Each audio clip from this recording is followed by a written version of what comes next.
Bismillahirrahmanirrahim. Nahmaduka Allahumma wa nashkuruka ya Allah ya man yunazzilul hidayah.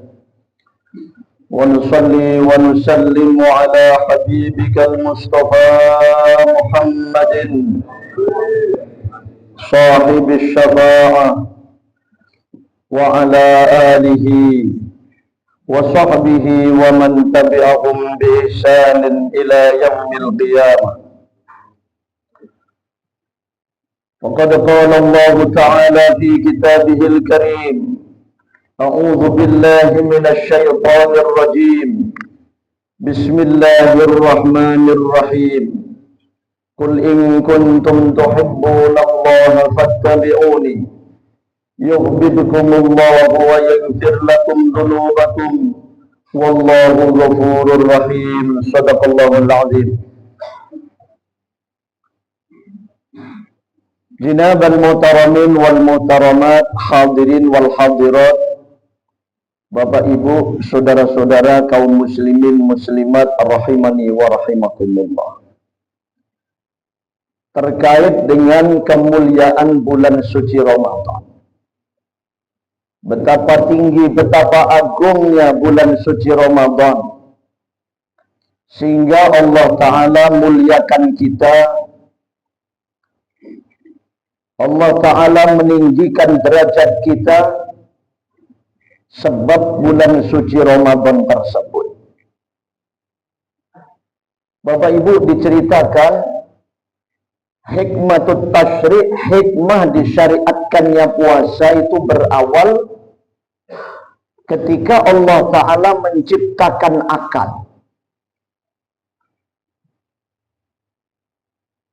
Allah Ta'ala menciptakan akal, begitu sudah jadi akal tersebut kemudian dipanggil oleh Allah, ya akal aqbil fa aqbal, ya akal adbir fa adbar. Wahai akal, menghadaplah, maka akal pun menghadap. Wahai akal, berpalinglah, maka akal pun berpaling. Apa saja perintah Allah, akal menunaikannya. Apa saja perintah Allah, akal mentaatinya.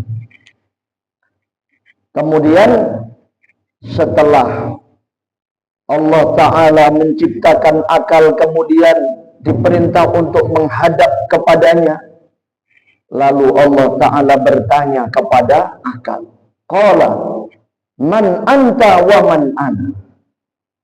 Allah Ta'ala bertanya, wahai akal, siapa aku, siapa kamu? Man anta wa man ana, siapa kamu, siapa aku? Akal pun menjawab, qalal aqlu anta rabbi wa ana abduka dhaif. Ya Allah, engkau adalah Tuhan kami yang menciptakan kami, sedangkan kami hambamu yang dhaif, yang lemah. Faqala Allah Ta'ala, ya akal ma khalaqtu khalqan a'azza minka. Betapa tunduk patuhnya akal kepada Allah, betapa taatnya akal kepada Allah. Kemudian Allah memuji-muji akal, wahai akal, sungguh aku tidak menciptakan satupun makhluk selain kamu kecuali a'azza minka. Tidak ada makhluk yang melebihi ketinggian, keluhuran, keagungan derajat daripada kamu. Hadirin, akal betapa taatnya kepada Allah. Sehingga Allah Ta'ala memuji-muji, menyanjung-nyanjung kepadanya. Tidak ada makhluk yang lebih mulia daripada akal. Karena akal taat kepada Allah. Summa dzakara Ta'ala an-nafsa. Faqala Ta'ala aqbili falam tujib. Lalu setelah Allah Ta'ala ciptakan akal, selesai, kemudian Allah ciptakan nafsu. Ya nafsu kun fayakun, wahai nafsu jadilah maka jadi. Allah Ta'ala menciptakan makhluknya dengan mudah saja. Innama amruhu idza arada syai'an ayyakula lahu kun fayakun. Bahkan lebih cepat daripada kata-kata kun itu sendiri. Begitu nafsu diciptakan oleh Allah jadi, sebagaimana akal, Allah Ta'ala pun memanggil kepada nafsu, ya nafsu aqbili falam tujib. Wahai nafsu, menghadaplah kamu. Ternyata nafsu tidak mau menghadap kepada Allah. Tidak mau memenuhi panggilan Allah, perintah Allah. Tidak bergeming. Nafsu tidak mau menghadap kepadanya. Bahkan nafsu melengos. Sampai ngerti melengos?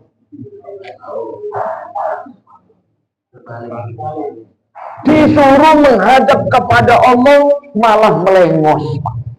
Ini Surabaya kental ini, melengos. Coba kalau sampean ini upamanya berpapasan dengan orang yang selama ini kenal. Begitu berpapasan, melengos. Kira-kira bagaimana? Apalagi ini Allah Ta'ala. Kita bertemu dengan atasan, atau kita sebagai atasan. Bawahan kita bertemu dengan kita, ternyata buang muka, melengos, Pak. Bagaimana hati kita? Betapa kurang ajarnya ini orang melengos ini. Kepada Allah dia melengos, Pak, tidak mau menghadap, tidak mau menjawab.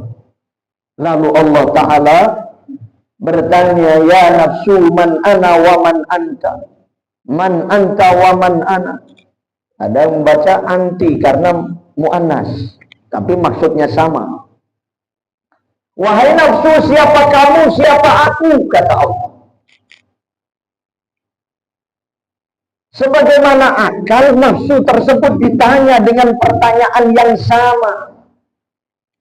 Agar supaya dia berikrar mengakui bahwa Allah zat yang maha menciptakan dirinya. Kalau akal ini, Pak, dia betapa taatnya, betapa tunduknya, betapa tawaduknya kepada Allah. Nafsu tidak. Lalu nafsu pun menjawab, ana wa anta. Aku ya aku, kamu ya kamu, kata nafsu. Fa'adzabaha binari jahannama mi'ata sanatin. Kemudian oleh Allah, karena nafsu telah membangkang, tidak mau tunduk patuh taat kepada Allah, oleh Allah nafsu diberikan punishment, hukuman. Apa hukumannya? Nafsu tersebut dimasukkan ke dalam api jahanam berapa lama? Mi'ata sanatin, selama 100 tahun. Jadi diengkuk-engkuk, dilep-lep no, nan jerone geni neraka. Suwene 100 tahun. Diopong, Pak, dibakar. Diberikan hukuman karena pembangkangannya dia. Tidak mau mengakui bahwa Allah yang maha menciptakan. Begitu setelah 100 tahun oleh Allah lalu diangkat dintas summa akhrajaha. Allah mengangkat, Allah Ta'ala ngentas. Apa ngentas itu? Jadi ini ibu-ibu goreng ikan itu dintas, ditiriskan. Nah, dari wajan yang panas itu, dintas. Begitu sudah diangkat dintas,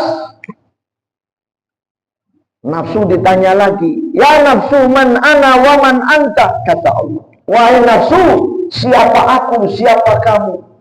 Ternyata nafsu jawabannya tetap, anta wa ana. Kamu ya kamu, saya ya saya. Nah, sopo ngomong mokong. Ayo ini kubodoli nafsu. Kono aku ya aku. Nah, jadi pangeran itu dikon-kono. Betapa subul adabnya nafsu. Anta wa ana. Dia tidak mau mengakui bahwa Allah Ta'ala ini Khalik, Allah Ta'ala Malik, Allah Ta'ala Razik. Tidak. Karena dia telah membangkang fa'azzabaha fi naril ju. Oleh Allah diberikan punishment, hukuman yang kedua kali. Biasanya kalau ini kan pondok pesantren saja. Nah, kalau membangkang santri-santri ini diberikan hukuman. Betul kira-kira? Diberikan hukuman. Sekali hukuman tidak mempan, dikasih hukuman lagi. Tapi nafsu ini hukumannya yang kedua berbeda dengan hukuman yang pertama. Tidak. Rupanya diberikan hukuman, dibakar di dalam api jahanam. Tidak cocok. Buktinya apa? 100 tahun dibakar, dimasukkan ke dalam api jahanam. Begitu ditanya, tetap saja dia membangkang. Berarti gak cocok hari ini dihukum gini. Hukumannya apa sih nomor loro? Fa'adzabaha fi naril ju. Oleh Allah diberikan hukuman, tidak dikasih makan, tidak dikasih minum. Berapa lama? Mi'ata sanatin, selama 100 tahun. Jadi santri-santri kalau membangkang ini Nurul Hayat ini gimana Pak? Mulai ya insya Allah ya. Hah? Iya Pak Mulai, pasti kenal Pak Mulai, itu sahabat saya. Kalau membangkang, pertama kali kasih peringatan, kasih hukuman, kedua kali kasih hukuman lagi. Ya santri tidak usah dikaimangan naik. Diembargo. Nafsu tidak diberi makan oleh Allah selama 100 tahun. Sudah barang tentu hadirin, ingin makan tidak dikasih makan, ingin minum tidak dikasih minum. Keadaan lemah, tidak berdaya.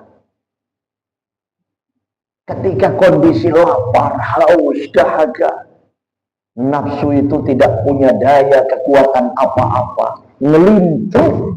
Berarti ngelimpur misalnya. Ini Surabaya kental ini Pak. Ngelimpur. Lemah, tidak berdaya. Biasanya jam berapa ngelimpurnya ini? Puasa. Jam 10. Oh, saya warep Pak 10 Pak. Jam 11. Zuhur. Asar. Nah, kadang-kadang maghrib tinggal 10 menit, 15 menit itu rasanya lama. Bahkan lebih lama daripada nunggu dari pagi hari. Masya Allah. Itulah puasa. Sampean puasa itu berharap apa? Berharap maghrib. Puasa berharap maghrib.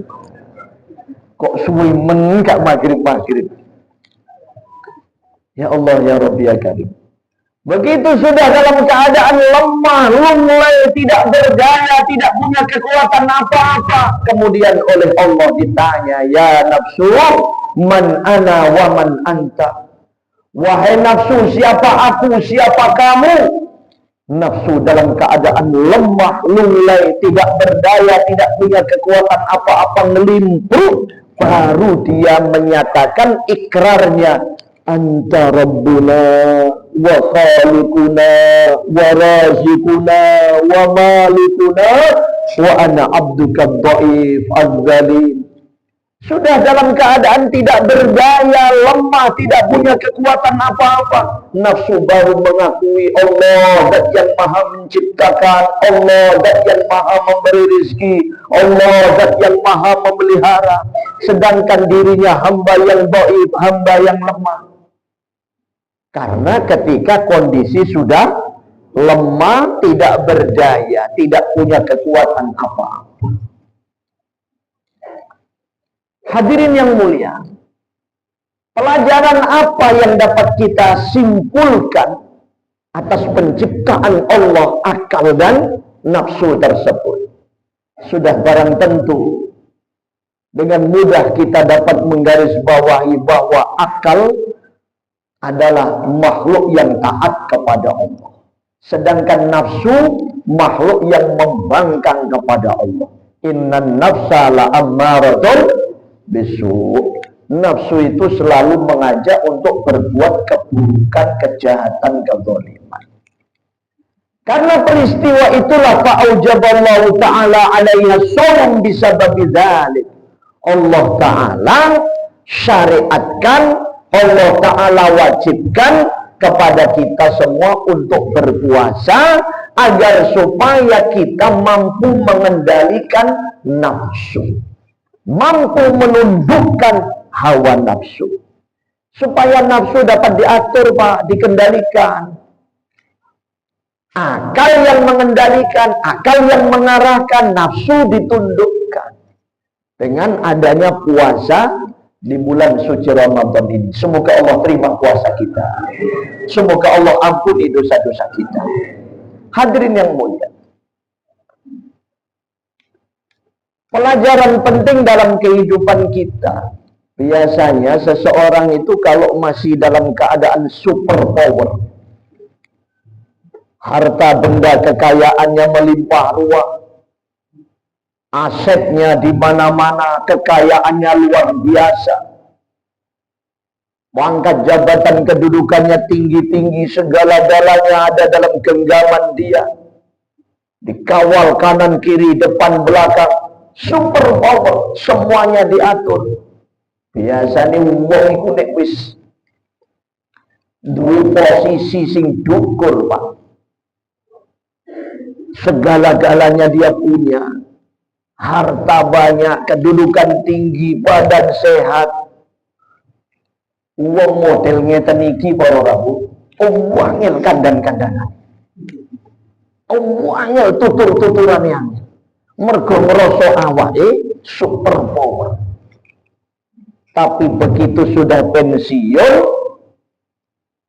satu persatu para pengawalnya, ajudannya, orang-orang dekatnya menyingkir. Semakin lama, semakin lemah, semakin tidak berdaya, sudah sakit-sakitan, stroke. Ngerti stroke? Minuman apa stroke? Sirup. Hartanya semakin lama, semakin habis. Para pengawalnya nyingkir, ajudannya nyingkir semua. Dalam keadaan sakit-sakitan, hartanya habis, kedudukannya pun sudah sirna. Dalam keadaan lemah, barulah biasanya orang begini ini baru sadar. Betul tidak kira-kira? Nalika isi awak sehat kuat, ora gelem sapa masjid, wayahe Ramadan ora gelem poso. Wareng wis pensiun, awake lara kabeh, sudah dalam keadaan lemah, lagi gelem sapa masjid, Ramadan lagi gelem poso. Ana wong umure 60 tahun. Umur 60 tahun iku menangi Ramadan ping piro? Ping umurnya 60, itu berarti mendapati Ramadan berapa kali? 60 kali. Itu kalau puasa mulai lahir. Nah, tapi mana ada bayi lahir puasa?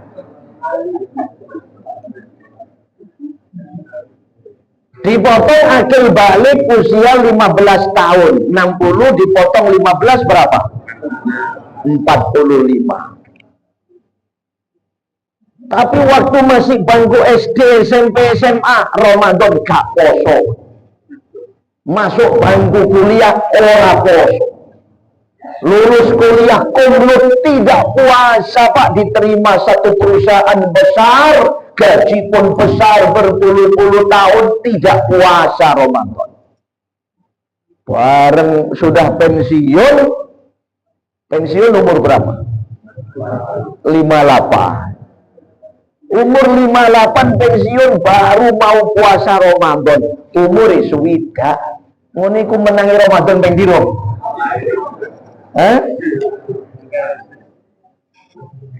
Dia puasanya cuma 2 tahun Pak. Wong pensiun lagi gelem poso. Sholat begitu juga. SD, SMP, SMA gak sholat. Masuk bangku kuliah gak sholat mani. Lulus kuliah kumlut. Diterima satu perusahaan besar, gaji besar, gak pernah sholat. Bareng pensiun lagi gelem sholat. Sopo masjid. Wong iku nek wis pensiun biasane ono ae. Ndase ngelu ditambani naspro waras. Ganti gegere, Pak. Betul tidak kira-kira? Ayo sepuh-sepuh. Gegere dikusuk-kusuk waras, sikile cekok-cekok. Maka beruntunglah anak-anak santri ini mulai dari kecil sudah di pesantren, dididik, ditarbiyah. Bagaimana supaya dapat menundukkan hawa nafsunya. Akalnya yang mengarahkan dia. Ini bersyukur alhamdulillah. Maka taat kepada guru, taat kepada kiai, taat kepada orang tua ini penting. Pelajaran yang dapat kita petik.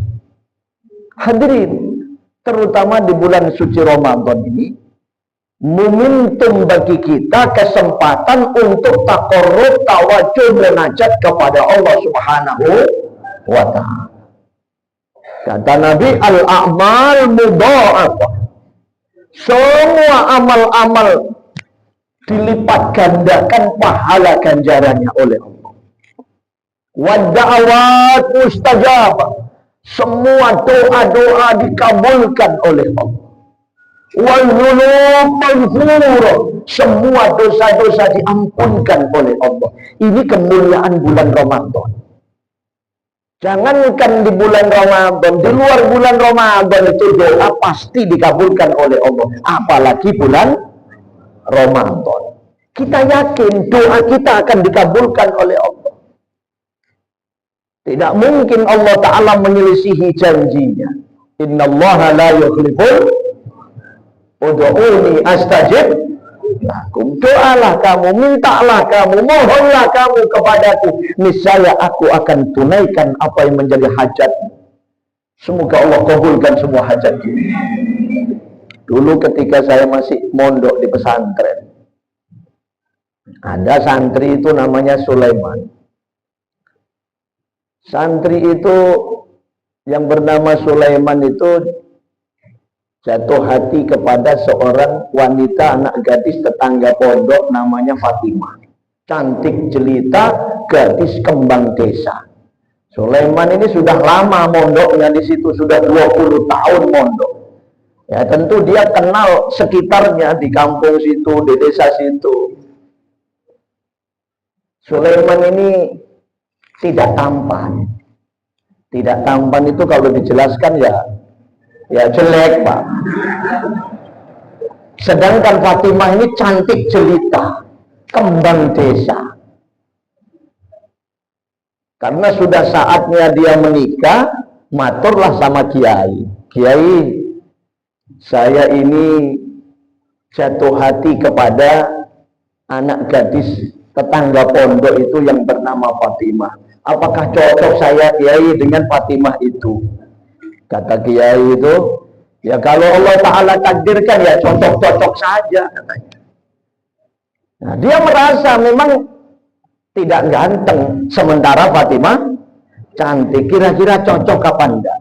Itu kalau menurut fikih itu sunnah, Pak. Nek sing lanang elek, sing wedok ayu itu makruh. nek sing lanang ganteng sing wedok elek sunah. Tapi nek sing lanang elek sing wedok ayu makruh. Loh kok makruh? Kula nate takon Kiai, kok makruh Kiai? Iya nek sing lanang elek, orang ganteng nek sing wedok ayu makruh iku sebab dadi rasan-rasan wong kampung. Nyebabi rasan-rasan wong kampung. Kabeh ngrasani lha yo arek wedok ayu ngono kok gelem ambek arek lanang elek. Dadal duel gak dapur-dapur. Situ nyambung iya yo iku ngono sing lanang duwike akeh yo. Ono maneh arek nom-noman situ ojo iku ndowo kapan sing lanang mati. Lain iki, Pak. Nah, tapi ora apa-apa nek pancen takdire Gusti Allah.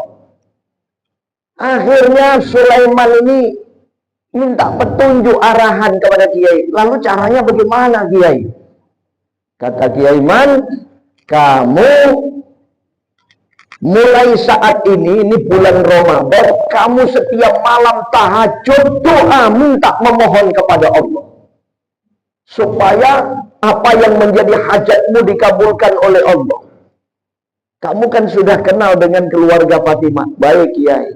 Di samping kamu tahajud, doa minta kepada Allah, kamu sering-sering silaturahim ke situ, PDKT. PDKT. Nah, Sulaiman ini munajat setiap malam tahajud, doa minta kepada Allah. Masya Allah, luar biasa. Nah, doanya Sulaiman itu antik doanya. Ya Allah, jodohkanlah Fatimah dengan saya ya Allah. Kalau memang Fatimah bukan jodoh saya, jodohkanlah ya. Kalau Fatimah jodohnya orang lain, gagalkan ya Allah. Kalau takdirnya bukan untuk saya, rubah takdir itu ya Allah. Kalau ada saingan rival dengan saya, singkirkan ya Allah. Pokoknya doanya memaksa.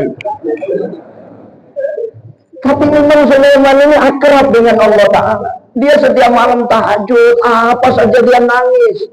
Minta, mohon, munajat, doa kepada Allah.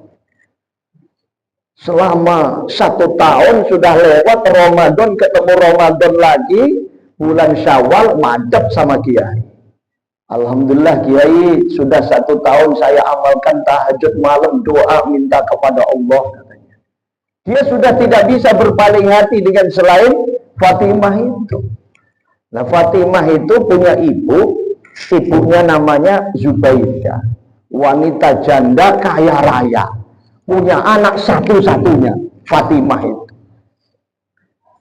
Lalu bagaimana Kiai? Kata Sulaiman, besok kamu hari Jumat pagi jam 6 jangan lewat dari jam 7, datang ke sana ke rumahnya Ibu Zubaidah, ke rumahnya Fatimah, kamu lamar dia ke sana.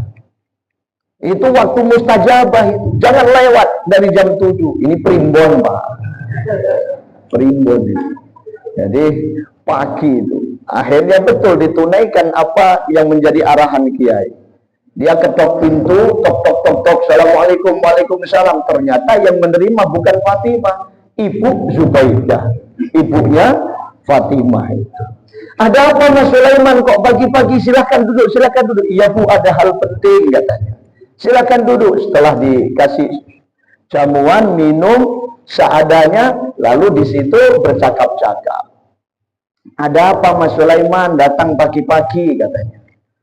Lalu Sulaiman itu mengatakan, Ibu, kami datang kemari bersilaturahim, memberanikan diri untuk menghadap panjenengan. Kalau panjenengan setuju, alhamdulillah. Kalau panjenengan tidak setuju, innalillah. Ada apa sebenarnya Mas Sulaiman? Iya Bu, saya datang kemari mau melamar meminang putri gadis panjenengan, Dik Fatimah katanya. Dik Fatimah sekarang di mana Bu? Oh Fatimah keluar tadi lari pagi jalan-jalan itu katanya, olahraga.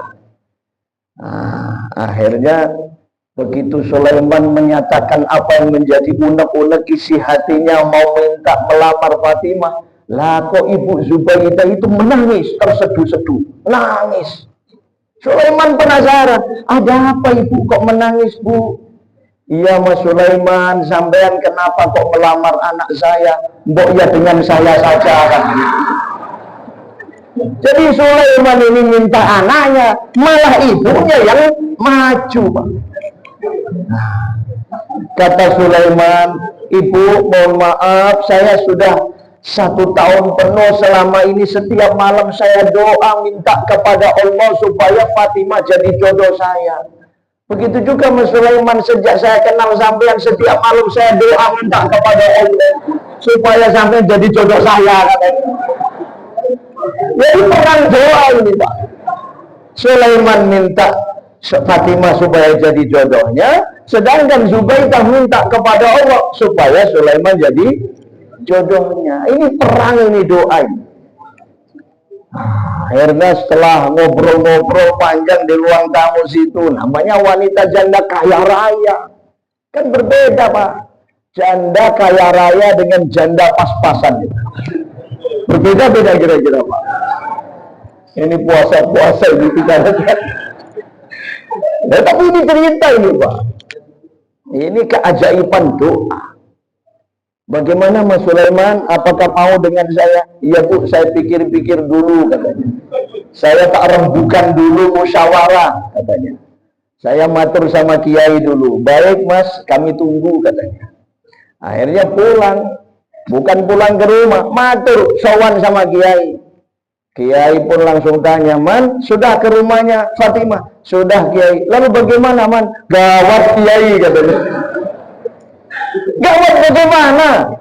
Iya kiai, ya saya minta ini Fatimah, ternyata ibunya minta saya kiai katanya. Kiai pun manggut-manggut tersenyum. Sudah gini Sulaiman, kamu istikharah dulu katanya. Istikharah 3 hari 3 malam. Dia tidak keluar-keluar dari kamar, kecuali ada hajat saja dia keluar. Munajat, minta petunjuk istikharah kepada Allah. Setelah selesai, sowan kiai lagi. Bagaimana mantapnya hatimu? Ya sudah kiai, terima saja katanya. Daripada tidak dapat kiai katanya.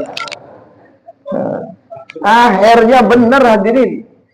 Dia terima keinginan Ibu Zubaidah itu. Akhirnya geger satu kampung itu ribut Pak. Sulaiman melamar janda kaya raya.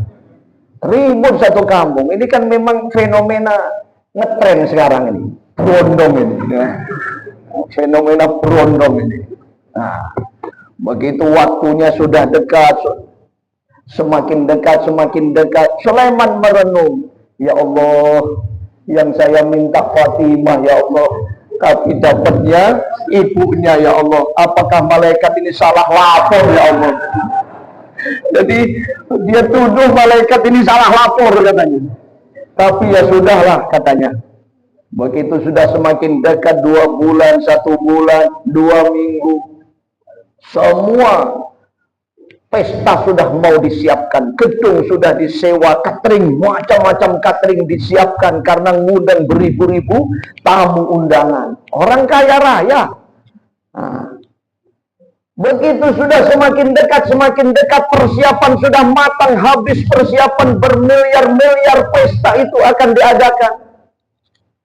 Kurang 10 hari lah kok Ibu Zubaidah itu kecelakaan ketubruk becak. Kecelakaan tabrak becak, gelundung di selokan, meninggal dunia. Inna lillahi wa inna ilaihi raji'un. Karena setelah meninggal dunia sudah, keluarga besarnya Ibu Zubaidah yang kaya raya itu musyawarah. Kalau digagalkan acara ini, wah rugi besar, habis bermiliar-miliar ini. Akhirnya mereka semua sepakat, Fatimah dinikahkan, dijodohkan dengan Sulaiman. Begitu sudah ijab kabul, Sulaiman terima, qabiltu nikahaha wa tazwijaha bil mahril madhkur. Selesai, Sulaiman sujud syukur. Doanya apa? 2 kalimat saja. Innalillah, alhamdulillah. Innalillah karena Ibu Zubaidah meninggal, alhamdulillah karena dia dapat Fatimah. Ya Allah, ternyata malaikat tidak salah lapor ya Allah. Apa intinya? Kita simpulkan, oh ternyata semua doa dikabulkan oleh Allah. Sekalipun berliku-liku perjalanannya. Kan berliku-liku ini perjalanan.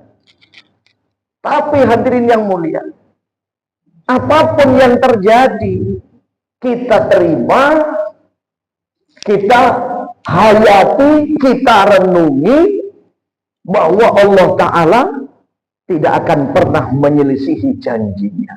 Apa yang kita minta, pasti Allah kabulkan. Amin Allahumma amin ya Rabbal. Ini cerita nyata ini, Pak. Apalagi di bulan Ramadan, Allah Ta'ala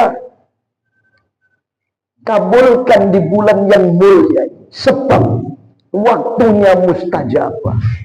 Orangnya pun dalam keadaan mujahadah, dalam keadaan puasa, dalam keadaan riyadhah, berlapar-lapar, berhaus-haus. Maka kita betul-betul istiqomahkan doa. Semoga Allah terima amal kita, semoga Allah kabulkan doa-doa kita. Hadirin yang mulia, maka penting kita menghayati bulan Ramadan. Saking mulianya bulan Ramadan, Allah Ta'ala berfirman kepada Nabi Allah Musa alaihissalam. Nabi Musa itu seorang Nabi ulul azmi, punya gelar kalimullah, punya gelar kalimullah, munajat kepada Allah. Lalu Allah Ta'ala berikan nasihat, berfirman, ya Musa, inni a'taitu ummata Muhammadin nurain. Wahai Musa, aku telah berikan keistimewaan, kemuliaan kepada umat Muhammad di akhir zaman, dua nur, dua cahaya. Nah, ini cerita Nabi Musa mendapatkan firman Allah, nasihat dari Allah, wejangan dari Allah, bahwa umat akhir zaman, umat Nabi Muhammad, oleh Allah diberikan dua kemuliaan, dua nur, dua cahaya. Nah, ini cerita dilanjutkan. Udah isyraq dulu? Hah? Sudah. Gimana lanjut ini cerita Nabi Musa ini? Kok lanjut-lanjut aja? Kalau ngombe ini lanjut.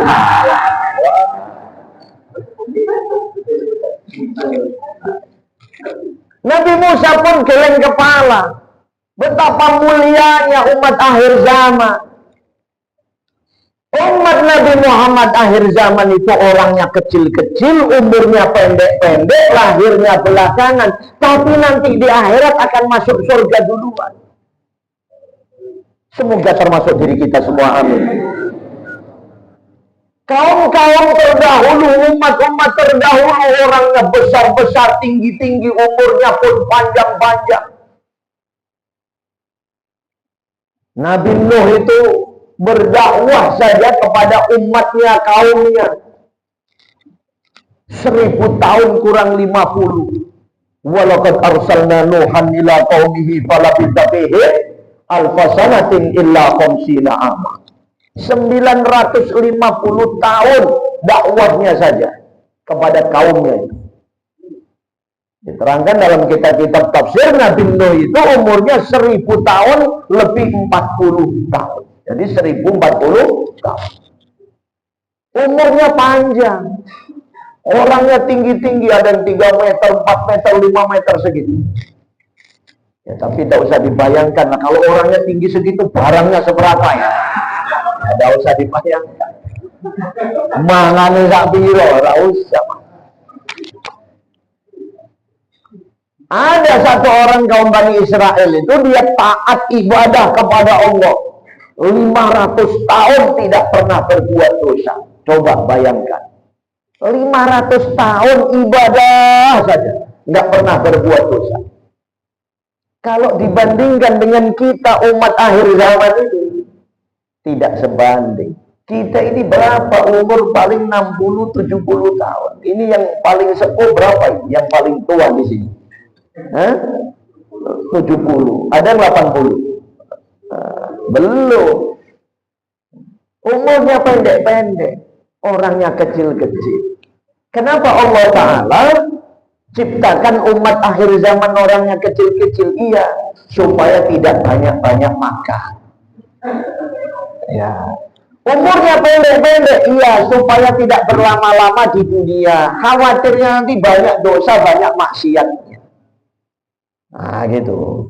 Lahirnya belakangan, iya, supaya tidak lama-lama nunggu hari kiamat. Nanti akan masuk surga duluan. Umat akhir zaman itu menjadi mulia. Kenapa? Karena nabinya nabi yang mulia. Sayyidul Anbiya wal Mursalin lamma ja'allahu da'ina li ta'atihi bi akramir rusli kunna akramal umam. Kalau nabinya nabi yang mulia, umatnya pun ikut mulia. Nah, kan luar biasa ini. Masya Allah, tabarakallah. Allah Ta'ala muliakan dua nur, dua cahaya. Nabi Musa bertanya, ya Rabb, wa man nuran, ya Rabb, apa dua nur, dua cahaya itu ya Allah? Kata Allah, dua nur, dua cahaya itu yang pertama adalah nurul Ramadan, cahaya Ramadan.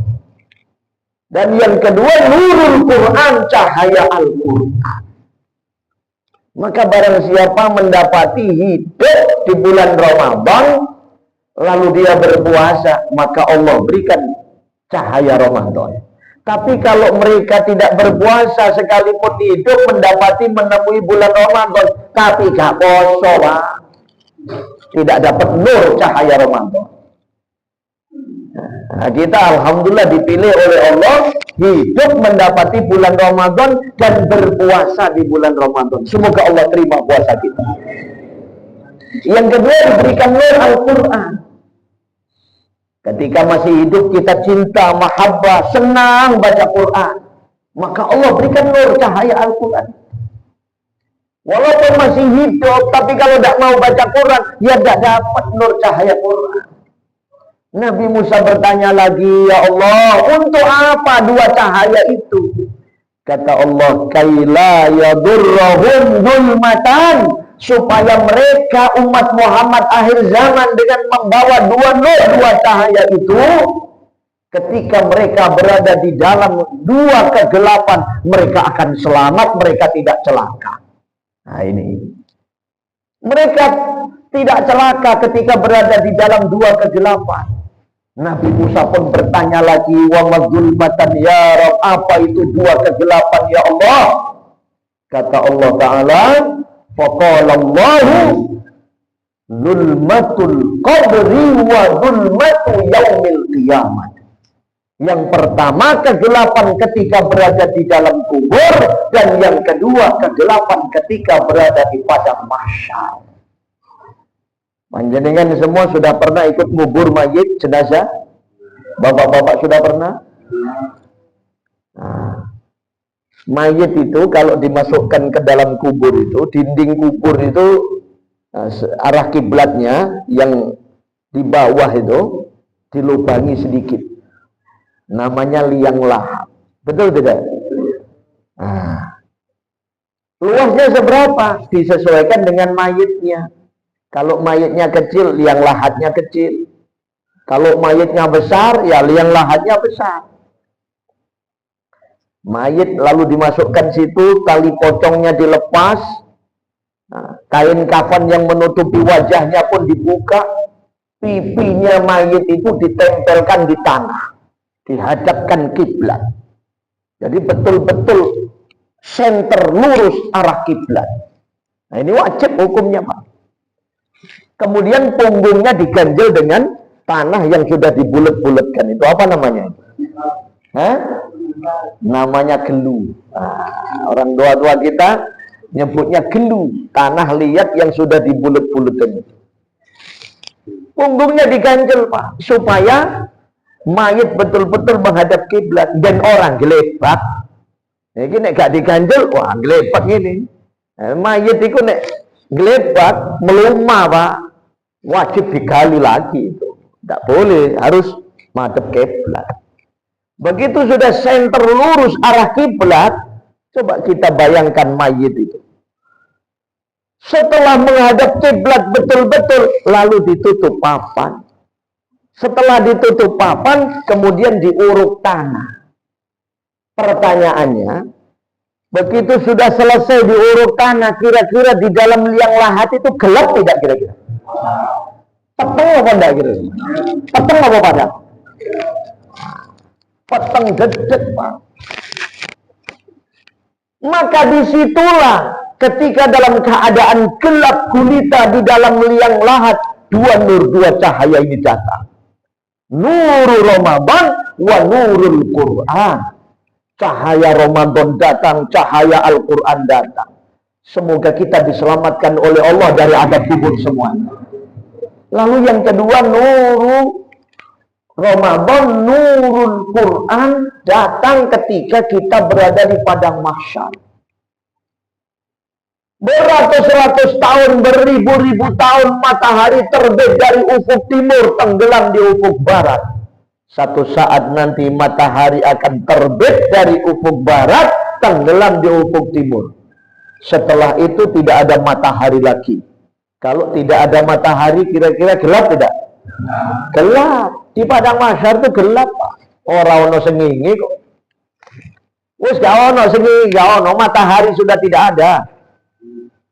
Peteng dedet gelap gulita. Tapi bagi orang-orang beriman, ketika masih hidup di dunia, di bulan Ramadan mau berpuasa, mau baca Quran, nanti di padang mahsyar Allah datangkan dua nur, dua cahaya. Semoga termasuk kita semuanya.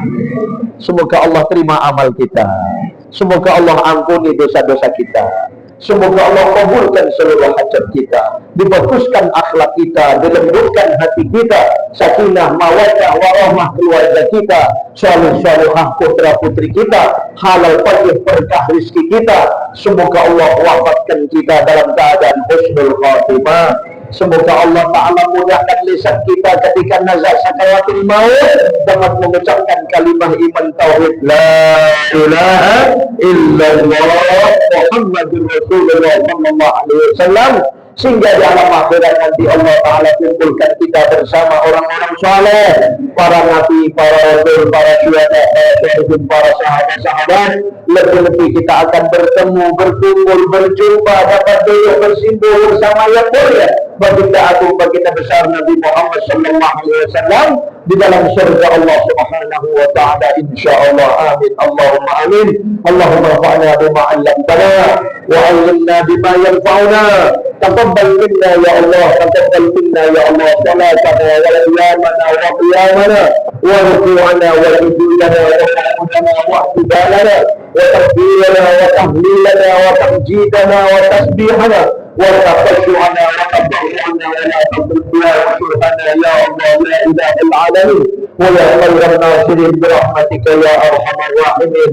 Allahumma fariqal furqan wa munzil al-Qur'an bil hikmati wal bayan, barik Allahumma lana fi syahr Ramadan wa taqawwalna wa lana minna wa wa'adna bi lailatul qadril 'azim allati hiya khairun min alf syahr bi rahmatika ya arhamar rahimin. Rabbana atina fid dunya hasanah wa fil akhirati hasanah wa qina 'adzaban nar. Wa sallallahu ala sayyidina Muhammadin wa ala alihi wa sahbihi wa sallam. Walhamdulillahi rabbil alamin. Al-Fatihah.